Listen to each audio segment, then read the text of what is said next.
Hi, Mike and Arlen, our Philippine journey. Welcome. Glad you could make it. Picking your expat friends. You know what? I imagine I'm going to get some grief about this, which is really a shame because I spent a lot of hours actually putting this together.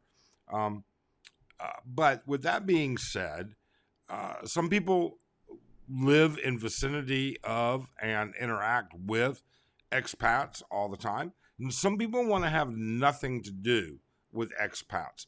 And we're fully supportive of whichever direction you want to go. But if you're going to have expat friends, well, let's talk about it. I never got it, why'd you have to go? I guess this world's too slow for you. I think there's beauty in the gray, the cold, but you just want the gold. And there's no way I can beat it, cause I got no chance, no chance when it comes to her.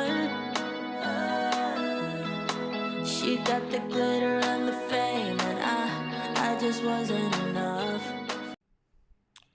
Couple of quick disclaimers here, as usual. Number one, if you find this informative, if you find it funny, if you find it anything, if you just want to support the channel, please do subscribe, hit that thumbs up, share it, hit the notify bell when we see the next one.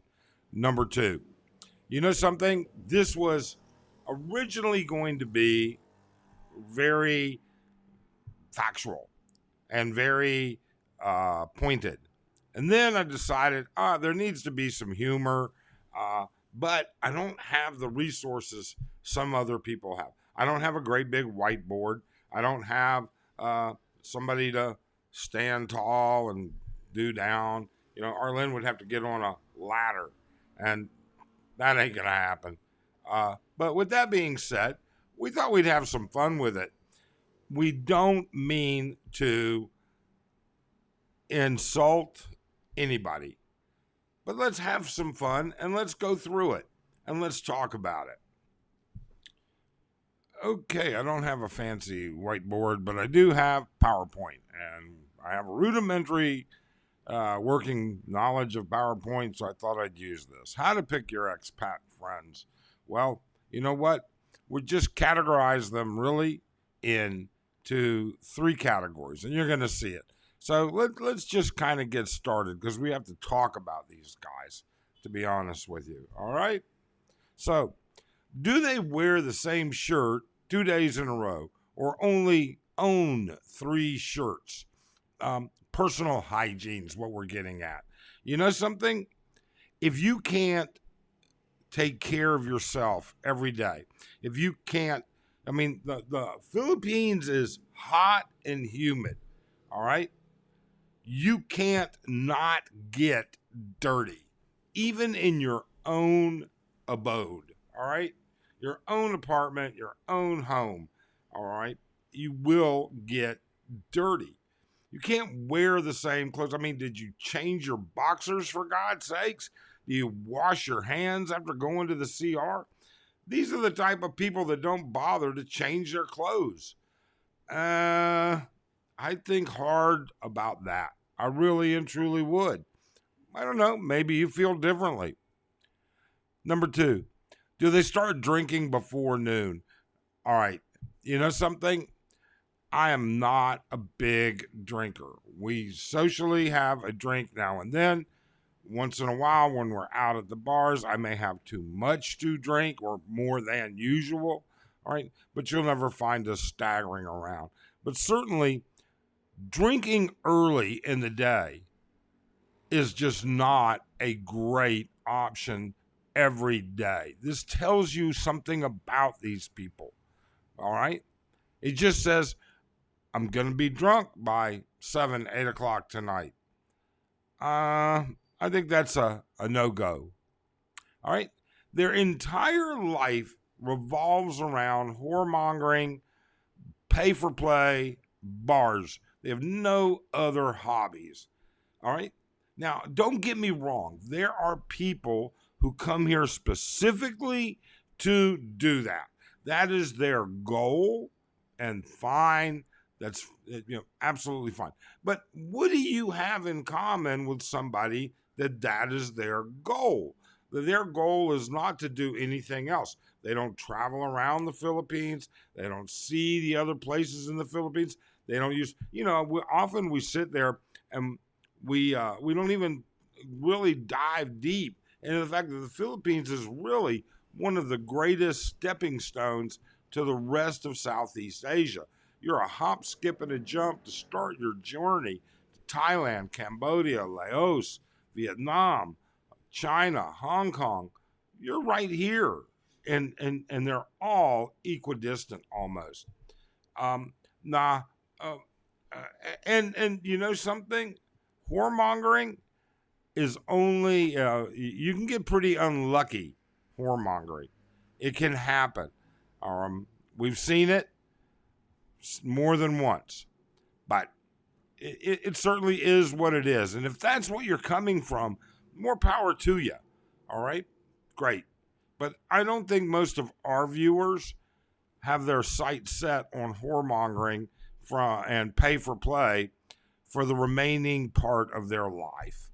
I really and truly don't. It's possible, I guess. All right. Are you a xenophobe? Are you racist? Are they a xenophobe? Are they racist? Are they a basher? Do they have nothing good to say about anything else? Do they have, tunnel vision in their life? They're just concentrating right straight down through there. There are plenty of examples of this. We know a couple. And believe it or not, there are there's a number of xenophobic, culturally bashing assholes on YouTube. I'm not going to go into who, it doesn't matter. All of you probably know who this British guy is. He just fucking hates Americans. But his problem would jump right back down to, do they wear the same shirt 2 days in a row? Personal hygiene. Brushing your teeth, taking care of yourself. But that's his life. And nobody can be, I'm not saying it's wrong. I'm just saying that's not the person I could seriously take any kind of fun time to have with them.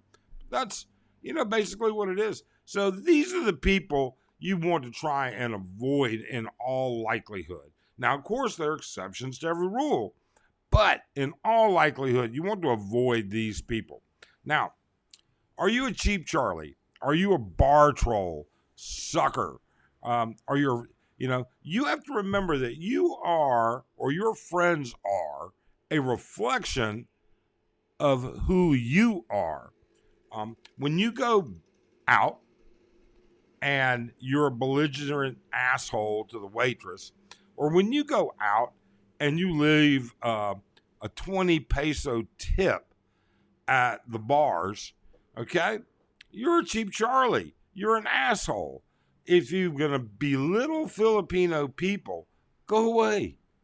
Just go away. You don't want that. Now, again, some people are on limited budgets, and I get that. I get that the budget issue is real. I get that inflation is real. But maybe you should limit the number of times you're going out so that you can go out and have a good time in a fashionably, financially vibrant situation. I just got to throw this in there. It's poor in the Philippines. 20 pesos is a big tip, blah, blah, blah. Fuck that.